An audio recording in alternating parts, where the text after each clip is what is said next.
2026 தேர்தல் வந்து நமக்கு வாழ்வா சாதம்.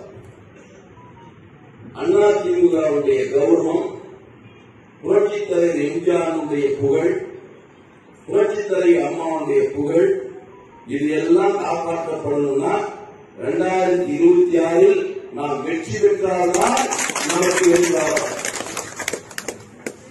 நாம் இந்த வெற்றி வாய்ப்பு எழுதணும்னா முன்னெல்லாம் மாதிரி இல்லை.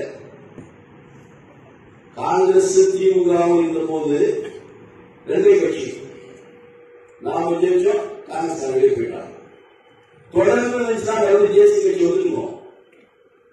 கருணாநிதி தப்புல புரட்சித் தலைவர் எம்ஜிஆர் கட்சி வெளியே வரார், கட்சி ஆரம்பிக்கிறார். காங்கிரஸ் மக்கள் வளர்றான், நமக்கு திமுக போயிட்டு காங்கிரஸ் காணாம போயிடுது. கடைசியில் காங்கிரஸ் நம்ம கிட்ட தோல்வி இருக்குது.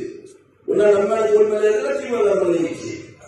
அப்போ தேர்தல் காலம் வரும்போது ஒரு பக்கம் அதிமுக ஒரு பக்கம் இது தொடர்ந்து வருது.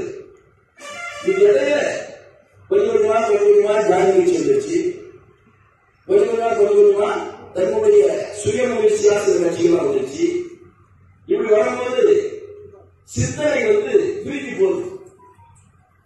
ஓட்டர்ஸ் நினைக்கிறோம் ஒரு கட்சி ரெண்டே கட்சி இருந்த மாதிரி 4 கட்சிக்கு வந்தது.